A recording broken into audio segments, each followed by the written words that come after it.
Bismillahirrahmanirrahim. Dear students, I hope and pray that you all are safe and fine. In the previous lectures, we have discussed about the operations of different accounts, the single accounts and the special accounts. And today we will be moving forward for the rest of our topics and the course outline. In this regard, we'll study about the functions of NIFT. We have already studied it in money and banking, and then you might have studied it in branch banking and operations as well.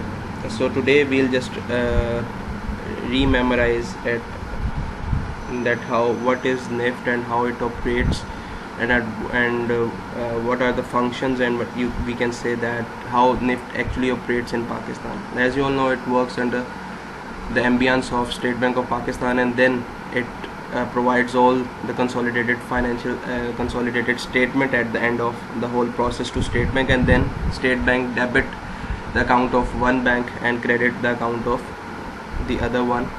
So let's move on to learn the process of NIFT, and then you can understand how the checks and the claims of one bank on another are settled. Now coming forward, जैसे मैंने आपको central bank के functions बताते हुए बताया था कि पाकिस्तान में क्लियरिंग हाउस का जो फंक्शन है वो NIFT, national institutional facilitation technologies private limited perform करता है. सो आज हम एक ब्रीफ सा इंट्रोडक्शन और ब्रीफ सी वर्किंग में आपको इसके बारे में बताता हूँ. निफ्ट 1995 में इनकॉर्पोरेट हुआ था. अगर हम आज की बात करें तो अभी वो 43 कमर्शियल एंड माइक्रो फाइनेंस को अपनी सर्विसेज प्रोवाइड कर रहा है, जिसमें प्रोबेबली 36 कमर्शियल बैंक्स हैं और 7 माइक्रो फाइनेंस बैंक्स हैं, and other 12,000 of their branches utilise NIFT services through 27 processing centres.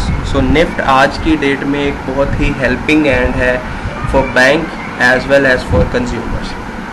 So NIFT या क्लियरिंग हाउस का फंक्शन आपको अब क्लियर है कि क्लियरिंग हाउस का फंक्शन ये है कि जब दो मुख्तलिफ बैंक्स के कस्टमर हैं और वो एक दूसरे पे क्लेम लॉन्च करते हैं, यानी कि मैं अगर HBL का कस्टमर हूँ और मेरे पास कोई चेक आया है जो MCB बैंक का है, तो मैं अपने बैंक को HBL को वो चेक देता हूँ MCB का और कहता हूँ कि मुझे फ़ंड्स मंगवा दें MCB से.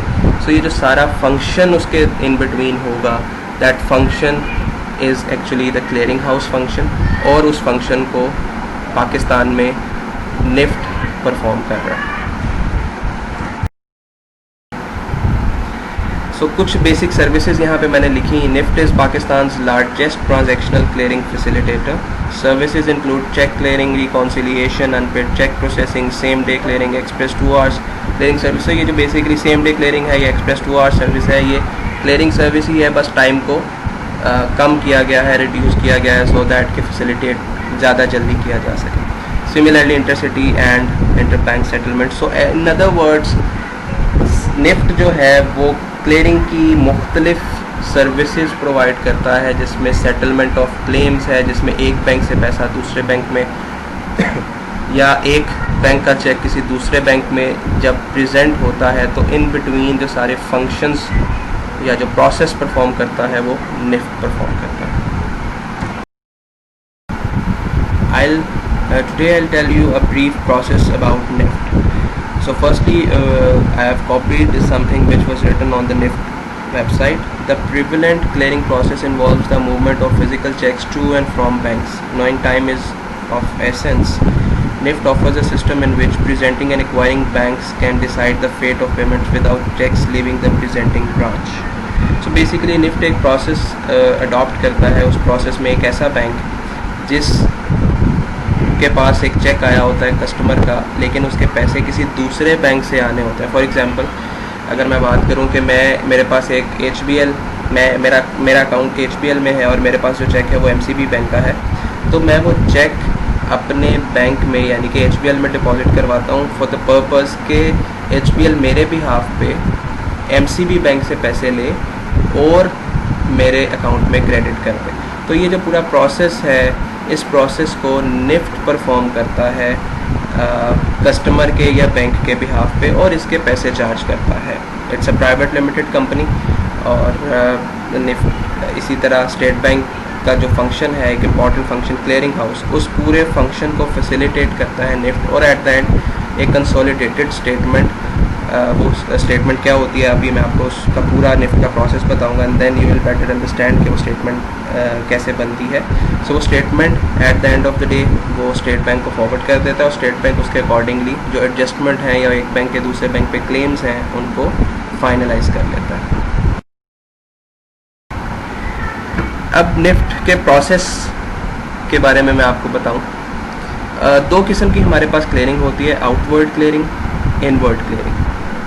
आउटवर्ड क्लियरिंग से मतलब ये है कि आप के बैंक का एक कस्टमर है और वो किसी और बैंक का चेक आपके पास लेके आया है, और आपके बैंक के थ्रू वो कहता है कि आप उसके अकाउंट को क्रेडिट कर दिया जाए या उसके अकाउंट में पैसे जमा कर दिए जाएं, उतनी अमाउंट जितनी चेक पे लिखा हुआ है।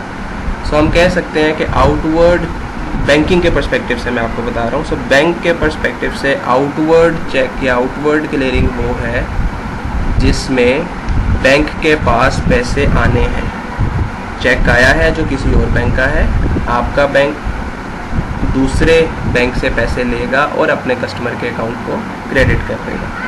जबकि इनवर्ड क्लियरिंग अगर हम कहें तो इसके बिल्कुल ऑपोजिट है। इनवर्ड का मतलब कि आपके बैंक का कस्टमर है और उसके अकाउंट से पैसे निकलने हैं। सो इसका मतलब है किसी दूसरे बैंक में चेक जमा हुआ होगा, वो आपके पास आया है क्लियर होने के लिए, आप अपने कस्टमर को डेबिट करेंगे, उसके अकाउंट से पैसे निकालेंगे और किसी दूसरे बैंक को पैसे ट्रांसफ़र कर देंगे। So this is inward clearing. तो पहले आउटवर्ड की बात करते हैं। ये प्रोसेस बताने से पहले मैं आपको निफ्ट की एक उस मशीन के बारे में एक प्रैक्टिकल एक्सपोजर दे दूँ जो मुझे खुद आज से काफ़ी साल पहले हुआ था।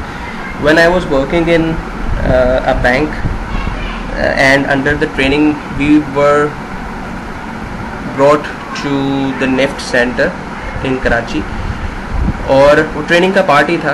प्रैक्टिकल एक्सपोजर के लिए वो हमें निफ्ट के ऑफिस लेके गए थे।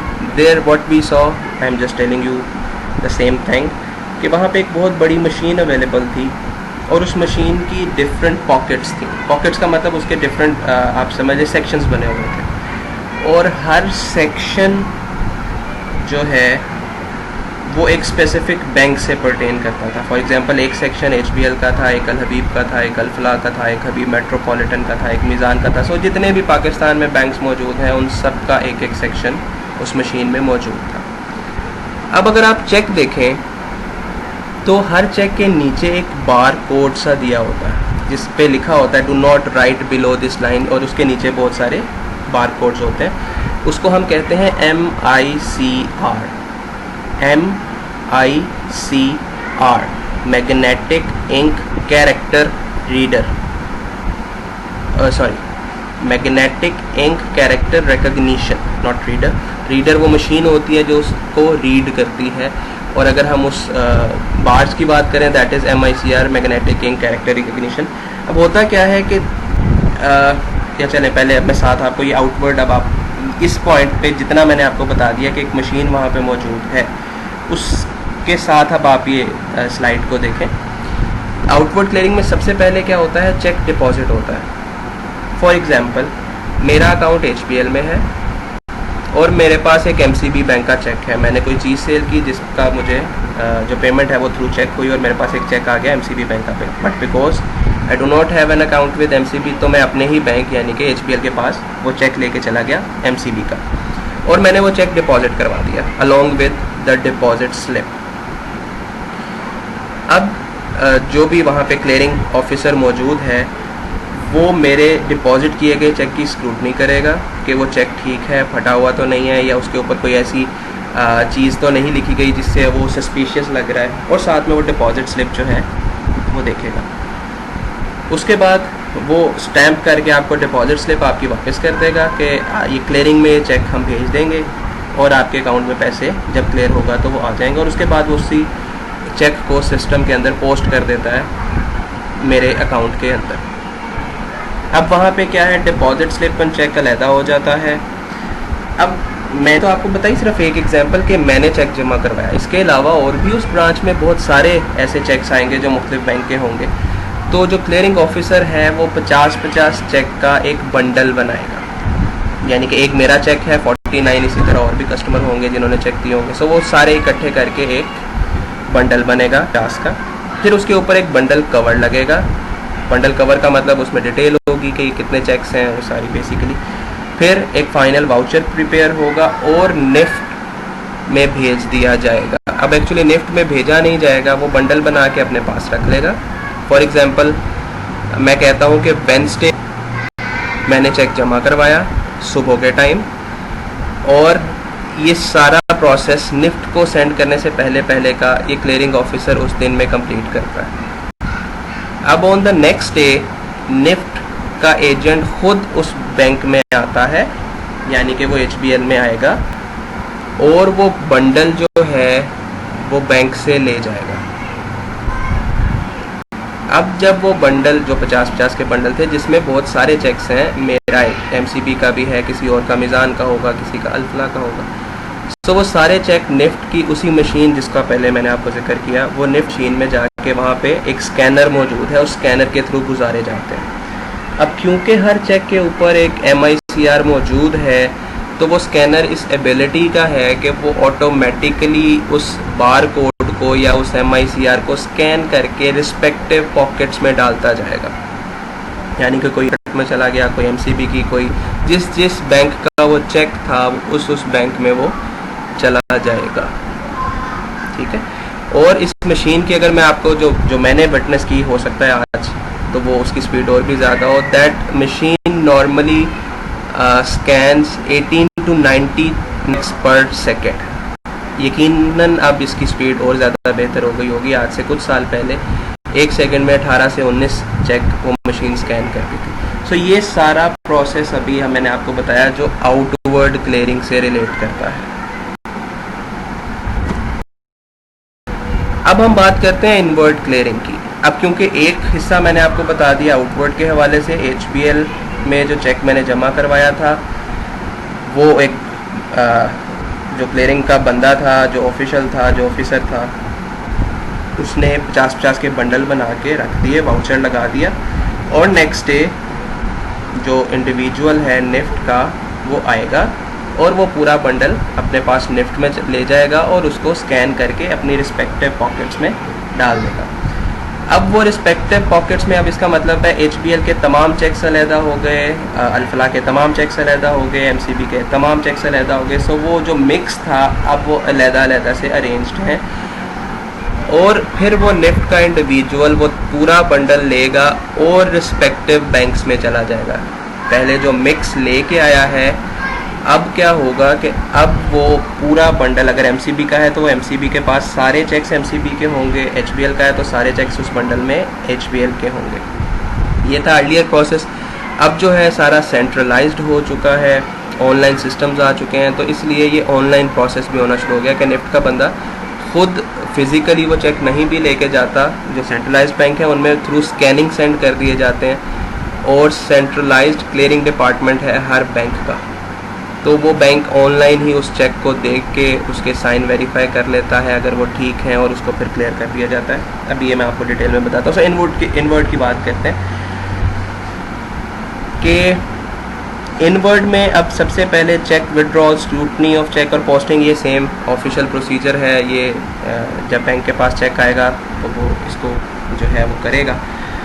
यहाँ पे 2 मामला आते हैं। जब मैंने आपको बताया कि निफ्ट का बंदा वो तमाम चेक रिस्पेक्टिव बैंक्स में लेके जाएगा, फॉर एग्जांपल MCB बैंक में लेके चला गया, मैं अपनी ही एग्जांपल को मूव ऑन करता हूँ, कैरी फॉरवर्ड करता हूँ कि मैंने जो HBL में चेक जमा करवाया था वो चेक अब निफ्ट में चला गया, निफ्ट वाला वो चेक लेके अब MCB बैंक में चला गया। MCB बैंक का जो क्लियरिंग डिपार्टमेंट है, या जो जैसे मैंने आपको बताया कि हर एक का सेंट्रलाइज क्लियरिंग डिपार्टमेंट है, वो अब तमाम चेक्स को फिज़िकली या ऑनलाइन स्कैनिंग के थ्रू देख के उसको क्लियर करेगा या फिर उसको रिटर्न करेगा। सो क्लियर का मतलब क्या है कि अगर उस पर सिग्नेचर ठीक है, अमाउंट जितनी अमाउंट चेक पे लिखी गई है, कस्टमर के अकाउंट में उतने पैसे पड़े हुए हैं, चेक फटा हुआ नहीं है, चेक जैली नहीं लग रहा, चेक पे कोई स्टैंप मिसिंग नहीं है, डेट ठीक है, अगर वो चेक बिल्कुल ठीक है तो उसको क्लियर कर दिया जाएगा। और क्लियर करने का मतलब है कि अब पैसे MCB से निकल के HBL के पास आ जाएंगे। और दूसरा ऑप्शन अगर उस चेक में कोई प्रॉब्लम है कि कस्टमर के अकाउंट में पैसे नहीं हैं, या फिर वो चेक ठीक नहीं है, या फिर साइन मैच नहीं करते, तो ऐसी सूरत में वो चेक जो है उसको रिटर्न कर दिया जाएगा। अब वो रिटर्न करने के और क्लियर करने के एक प्रोसेस है। उस प्रोसेस में ये अब आप जो पिक्चर देख रहे हैं कि एक साइड पे कैंसलेशन हो जाएगी चेक की, जब चेक क्लियर हो जाएगा तो उसके ऊपर लाइनें लगा दी जाएंगी ताकि वो दोबारा चेक प्रेजेंट ना किया जाए, इसको हम कहते हैं कैंसिल कर देना। सो उसके ऊपर रेड कलर से लाइनें लगा दी जाती हैं ताकि उस चेक को दोबारा प्रेजेंट ना किया जाए, ट्रांसफ़र की स्टैंप लगा दी जाती है एंड अकाउंट्स डिपार्टमेंट में सेंड कर दिया जाता है। Actually this is not account department, ये एक सेपरेट क्लियरिंग का डिपार्टमेंट है जिसको सेंड कर दिया जाता है। ऑन द अदर साइड अगर वो चेक ठीक नहीं है, मैंने आपको बताया अकाउंट में बैलेंस नहीं है, चेक की डेट ठीक नहीं है, साइन ठीक नहीं है, तो सेकंड उसको रिटर्न मार्क कर दिया जाता है। उसके साथ एक मेमो लगाया जाता है जिसको हम रिटर्न मेमो कहते हैं। वो एक प्रिंटेड मेमो होता है जिसमें बहुत सारी वजूहात लिखी होती हैं चेक क्लियर ना होने की, जैसे signature different, cash in fund insufficient, stale cheque, forge cheque, sign mismatch, या आप कह सकते हैं स्टैम्प एरर। सो बेतहाशा रीज़न हैं जिस भी वजह से वो चेक रिटर्न हो रहा है उसको मार्क किया जाएगा, उस पर टिक किया जाएगा और वो चेक समेत जो है वापस निफ्ट को दे दिया जाएगा। सो ऐसे तमाम चेक्स जो क्लियर हो जाते हैं, दैट मीन्स उन पर ट्रांसफ़र स्टैंप लगा के उनको रख लिया जाता है कि इनके पैसे अब हमने दूसरे बैंकों को ट्रांसफ़र करने हैं। But on the other side अगर हम बात कर रहे हैं रिटर्न सिचुएशन की, तो ऐसी सूरत में रिटर्न की स्टैंप लगाई जाती है, साथ एक मेमो लगाया जाता है, यानी कि वो वजह जिस वजह से वो चेक रिटर्न हो रहा है। और निफ्ट का इंडिविजुअल आएगा और वो तमाम चेक्स जो रिटर्न हो गए हैं उनको कलेक्ट करेगा और वापस निफ्ट में ले जाएगा। And on the next day वो निफ्ट से वापस जिस बैंक से वो चेक आए थे उनको दोबारा जमा करवा दिए जाएंगे कि ये वो इंडिविजुअल्स या ये वो चेक्स हैं जो क्लियर नहीं हुए, जिस वजह से नहीं हुए उसके साथ मेमो लगा हुआ है, सो उसको देखा जा सकता है। So that is the complete process of NIFT that the NIFT actually performs for and on behalf of different commercial banks, और उसके वो पैसे चार्ज करता है। हर चेक क्लियरेंस के ऊपर निफ्ट एक सर्टन अमाउंट चार्ज करता है बैंक से, जो बैंक अपने कस्टमर से वसूल नहीं करता लेकिन निफ्ट को पे करता है। ऑन द अदर साइड जो चेक रिटर्न हो जाते हैं ड्यू टू इनसफिशिएंट फंड, उस पे बैंक कस्टमर से पैसे चार्ज करता है, क्योंकि जिस कस्टमर ने ड्रॉ किया है चेक उसको पता था कि मेरे अकाउंट में पैसे नहीं है और उसके बावजूद उसने चेक किसी को दिया, तो it was a criminal offence. So इसलिए सिर्फ उस सूरत में कस्टमर से पैसे चार्ज किए जाते हैं इनसफिशिएंट फंड की वजह से पैसे रिटर्न हो जाते हैं, सॉरी जो चेक है वो रिटर्न हो जाता है। सो आई होप कि एक ब्रीफ आपको एक अंडरस्टैंडिंग हो गई होगी कि निफ्ट कैसे अपना रोल प्ले करता है और कैसे फंक्शन परफॉर्म करता है। नॉर्मली जो क्लियरिंग का प्रोसेस है it takes 2 working days. So that means if you submit your check of a different bank in the morning, तो नेक्स्ट डे इवनिंग तक आपको आपके पैसे आपके अकाउंट में ट्रांसफ़र हो जाते हैं। सो ये 2 दिन का प्रोसेस है। फिर उसके अलावा जैसे हमने सर्विसेज में पढ़ा था 1 डे क्लियरिंग ऑप्शन भी मौजूद है।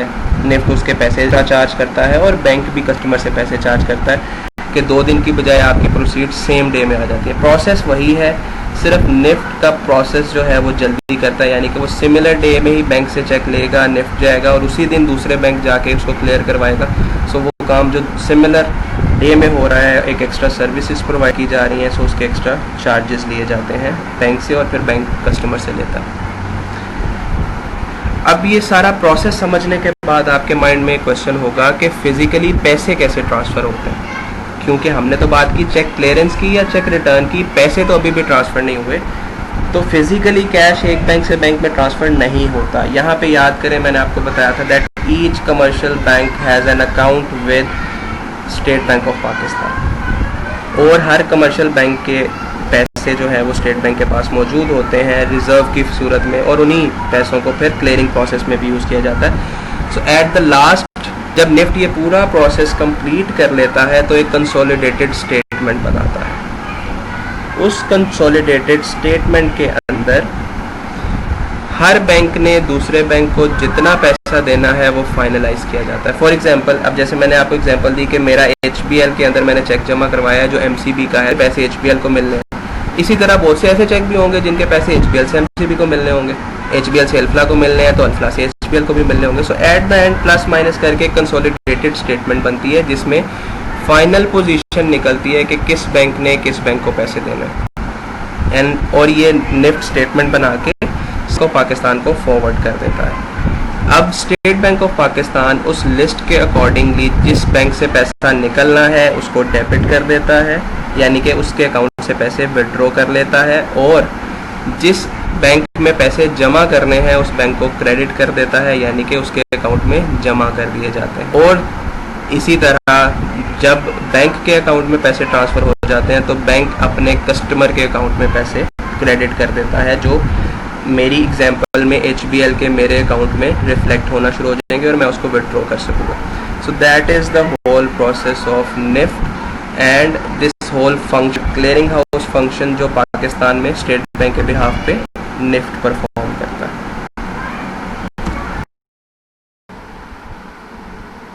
So this was all the process of NIFT, how NIFT operates and how NIFT works for the settlement of claims. I hope that you would have understood all those things. In the coming lecture we'll be discussing about the checks and the types of checks, etc.